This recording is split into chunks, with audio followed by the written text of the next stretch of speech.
السلام علیکم ورحمۃ اللہ وبرکاتہ۔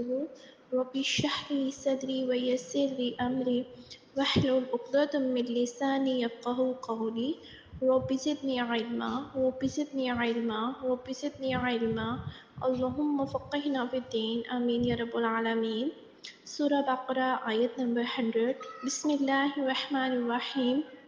أَوَكُلَّمَا کیا جب بھی عَاهَدُوا انہوں نے عہد کیا کوئی عہد نَبَذَہُ توڑ دیا اس کو فریق ایک فریق منہم ان میں سے بل اکثرہم بلکہ اکثر ان کے لا یؤمنون ایمان نہیں رکھتے۔ ان لوگوں نے جب جب اللہ سے عہد وثاق کیا تو ان میں سے ایک فریق نے اس کو کسی چیز کی طرح پھینک دیا۔ حقیقت یہ ہے کہ ان میں اکثر بے ایمان ہیں۔ حضرت عبداللہ بن عباس رضی اللہ تعالیٰ عنہ فرماتے ہیں کہ جب رسول نور صلی اللہ علیہ وآلہ وسلم نے یہودیوں کو اللہ تعالیٰ کے وہ عہد یاد دلائے جو حضور اقدس صلی اللہ علیہ وآلہ وسلم پر ایمان لانے کے متعلق تھے، تو مالک بن سیف نے کہا کہ خدا کی قسم آپ کے بارے میں تو ہم سے کوئی عہد نہیں لیا گیا۔ تو اس کے جواب میں پھر یہ آیت نازل ہوئی اور فرمایا گیا کہ یہودیوں نے جب کبھی کوئی عہد کیا تو ان میں سے ایک گروہ نے اس عہد کو ویسے ہی پیٹھ پیچھے پھینک دیا، بلکہ ان میں سے اکثر یہودیوں کو تورات پر ایمان ہی نہیں تھا، اس لیے تو وہ عہد کو توڑتے تھے اور وہ عہد کو توڑنے کو گناہ نہیں سمجھتے تھے، اور نہ ہی انہیں اس بات کی کوئی پرواہ تھی۔ یعنی کہ مفسرین نے فرمایا کہ یہودیوں نے یہ عہد کیا تھا کہ جب نبی کریم صلی اللہ علیہ وآلہ وسلم کا ظہور ہوگا تو ہم ان پر ضرور ایمان لائیں گے اور عرب کے مشرکوں کے خلاف ہم ضرور ان کے ساتھ ہوں گے۔ لیکن جب حضور اقدس صلی اللہ علیہ وآلہ وسلم نے اپنی نبوت کا اعلان فرمایا تو یہودیوں نے آپ صلی اللہ علیہ وسلم پر ایمان لانے کی بجائے انکار کر دیا، تو پھر اس موقع پر یہ آیت نازل ہوئی۔ اچھا، بنی اسرائیل کا حال یہ ہے کہ انہوں نے جب بھی اللہ سے کوئی وعدہ کیا تو ان کی ایک گروہ نے اس وعدے کو پھینک دیا، بلکہ اکثر ایمان نہیں لاتے تھے۔ اب یہ کون سا عہد تھا جو انہوں نے کیا تھا؟ ایک عہد اللہ سے کیا تھا، ایک عہد نبی صلی اللہ علیہ وآلہ وسلم سے کیا تھا۔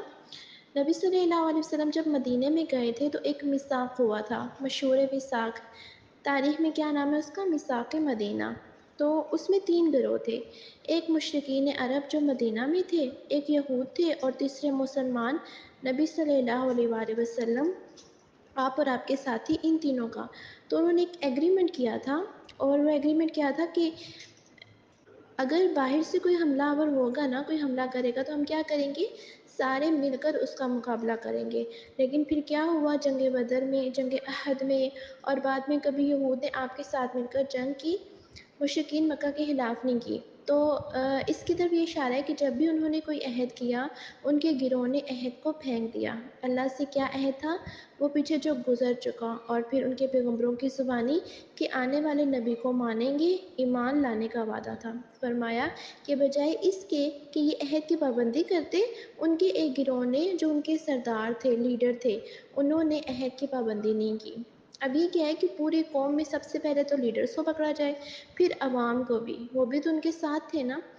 تو اس آیت میں ایک بات پتہ چلتی ہے کہ عہد ہوا اللہ سے ہو یا بندوں سے ہو، اس کو پورا کرنا ضروری ہوتا ہے، کمٹمنٹ ضروری ہوتی ہے، کیونکہ آخر میں کہا کہ اکثریت ایمان نہیں لاتی، تو ایمان اور عہد لازم ملزوم ہے۔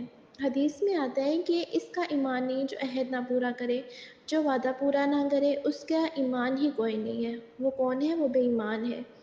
تو بے ایمان ہم کسے کہتے ہیں؟ دھوکے باز کو، یعنی جو غداری کرے، دھوکا کرے، وعدہ پورا نہ کرے۔ کیونکہ یہاں پہ کہا گیا کہ وعدہ پورا کرو، کیونکہ وہاں جو وعدہ ہے اس کی پوچھ گچھ ہوگی۔ تو منافق کی جو علامت تھی کہ وہ وعدہ کر کے اس کو توڑ دیا کرتے تھے۔ جزاک اللہ خیر۔